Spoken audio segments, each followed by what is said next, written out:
Il pleut, vous êtes garé loin de chez vous, vous appuyez sur la commande de votre clé et rien ne se passe. Pas un clic, pas un bruit, la voiture reste fermée comme un coffre-fort. 9 conducteurs sur 10 vont commencer par secouer la clé, la taper contre leur paume, puis sortir le téléphone pour appeler quelqu'un. Et pendant tout ce temps, la solution est dans leurs mains.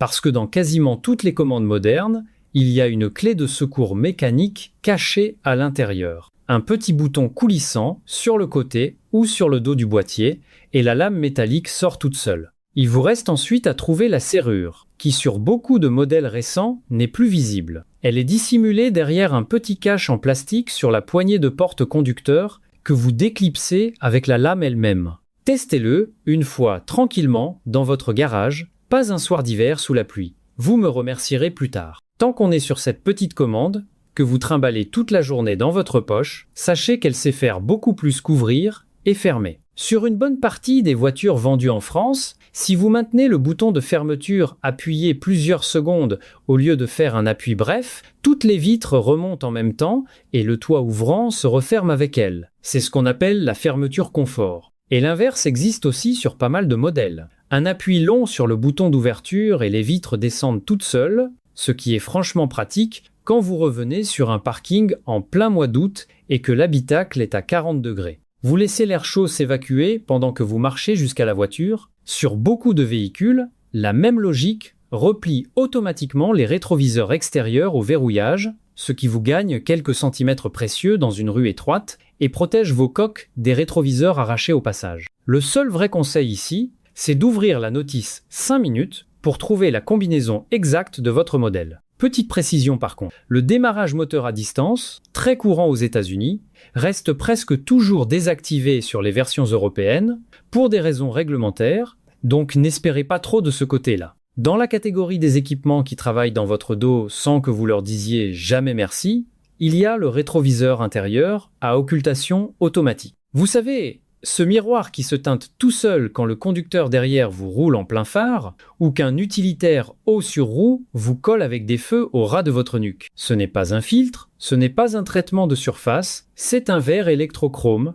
avec un gel actif pris entre deux vitrages. Un capteur mesure la lumière qui arrive de l'arrière, un autre mesure la lumière ambiante devant. Le module compare les deux et envoie un léger courant dans le gel qui s'assombrit proportionnellement. Dès que la source lumineuse disparaît, le courant se coupe et le miroir redevient clair. Sur les finitions hautes, les rétroviseurs extérieurs font la même chose. Et je vous le dis franchement, sur un long trajet de nuit, la différence sur la fatigue oculaire est énorme. Une fois qu'on y a goûté, revenir à un miroir classique avec sa petite languette manuelle en dessous, c'est un vrai retour en arrière. Bon, on arrête 2 secondes avec les gadgets. Si la chaîne vous plaît, abonnez-vous, ça ne vous coûte rien et ça m'aide vraiment. Parce que maintenant, on attaque la partie mécanique, celle qui décide si votre moteur tient 300 000 km ou s'il vous lâche sur l'autoroute. Commençons par un réflexe qui vient de l'époque du carburateur et qui traîne encore chez énormément de conducteurs. Appuyez sur l'accélérateur pendant qu'on tourne la clé. Sur une voiture à injection,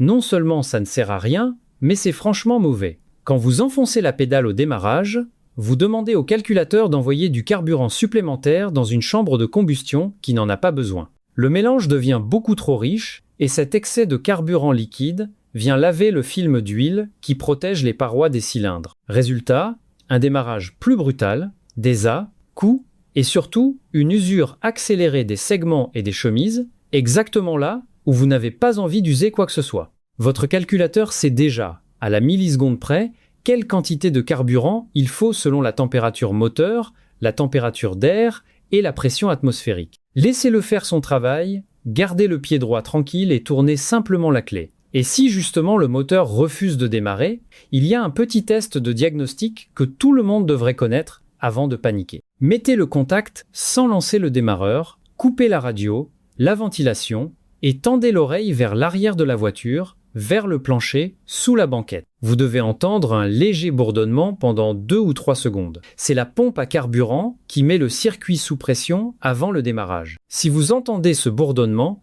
le problème est ailleurs, du côté de l'allumage, de la batterie ou du démarreur. Si vous n'entendez rien du tout, vous venez d'orienter le diagnostic en 10 secondes et vous éviterez de faire changer des bougies pour rien. Faites l'essai une fois sur votre voiture, quand tout va bien, juste pour mémoriser le bruit. Le jour où il manque, vous le remarquerez immédiatement. On passe maintenant à la pièce la plus impitoyable de votre moteur, la courroie de distribution. Son rôle, c'est de synchroniser le vilebrequin et l'arbre à cames. Autrement dit, de garantir que les soupapes s'ouvrent et se ferment pile au bon moment par rapport à la montée des pistons. Tant qu'elle fait son travail, tout va bien. Le jour où elle casse en pleine rotation, les soupapes restent ouvertes pendant que les pistons continuent de monter. Et les deux se rencontrent. Ce n'est pas une panne, c'est une destruction interne complète. Soupapes tordues, guides abîmés, culasses à refaire, parfois pistons percés. Sur la plupart des moteurs modernes, c'est la fin de l'histoire d'un point de vue économique. Et le pire, c'est que ça n'arrive pratiquement jamais sans prévenir. Un sifflement,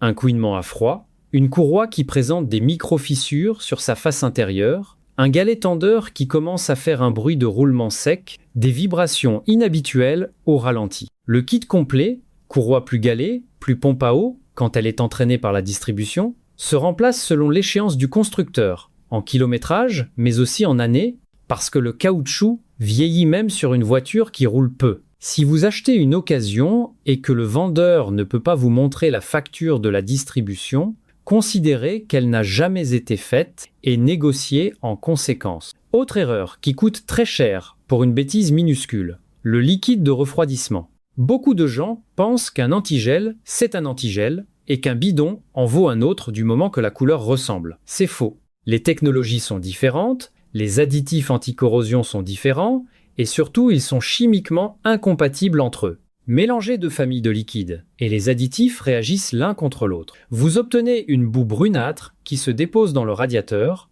encrasse le radiateur de chauffage et bouche les petits canaux du bloc. À partir de là, la température monte, le thermostat travaille mal et vous finissez avec un joint de culasse. Deuxième point, jamais d'eau du robinet pour compléter ou rincer le circuit. Le calcaire et les minéraux qu'elle contient s'entartrent exactement là où il ne faut pas. Utilisez de l'eau déminéralisée ou un liquide déjà prêt à l'emploi. Et si vous ne savez pas ce qu'il y a dans le circuit d'une voiture que vous venez d'acheter, ne complétez pas au hasard. Faites une vidange complète du circuit avec le produit préconisé et repartez sur une base propre. Puisqu'on parle de fluide, il y en a un dont personne ne s'occupe jamais et qui est pourtant le seul à se trouver entre votre pied et un mur, le liquide de frein. Ce liquide est hygroscopique, ce qui veut dire qu'il absorbe naturellement l'humidité de l'air à travers les durites et le vase d'expansion, même si votre voiture dort au garage. Or, plus il contient d'eau, plus son point d'ébullition chute. Au quotidien, vous ne sentez rien du tout.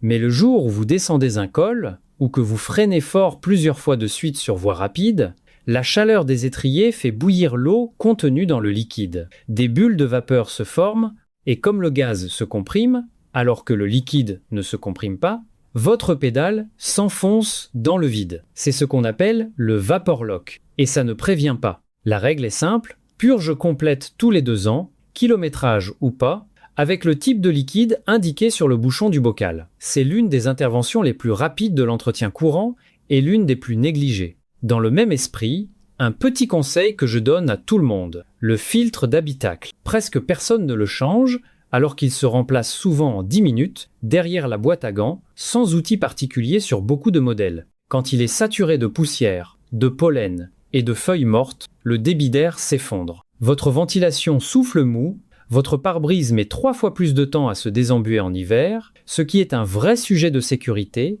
et l'habitacle sent le renfermer parce que l'humidité stagne dans le filtre encrassé. Sortez le vôtre et regardez-le. Si vous ne vous souvenez pas de la dernière fois que vous l'avez fait, préparez-vous à voir quelque chose de peu ragoûtant. Terminons par une situation que beaucoup vont vivre au printemps. La voiture qui est restée immobilisée pendant des mois. Un cabriolet remisé pour l'hiver, une voiture de succession, un véhicule laissé chez les parents. Le réflexe naturel, c'est de mettre le contact et d'insister au démarreur jusqu'à ce que ça parte. C'est la meilleure façon de transformer une immobilisation en réparation lourde. Pendant tout ce temps, l'huile s'est écoulée dans le carter et les portées sont sèches, les joints ont durci, le carburant s'est éventé et peut s'être transformé en une sorte de vernis collant qui encrasse la pompe et les injecteurs. La batterie s'est profondément déchargée et les cosses se sont oxydées. Le bon ordre, c'est de contrôler le niveau et l'aspect de l'huile, de vérifier le liquide de refroidissement,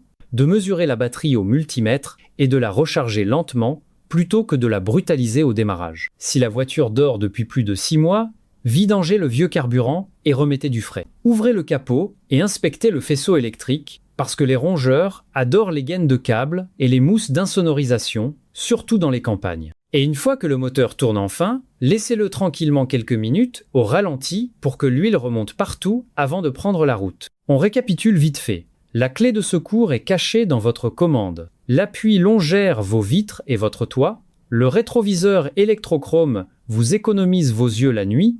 On ne touche pas à l'accélérateur au démarrage. On écoute la pompe pour diagnostiquer. On ne rate jamais l'échéance de distribution.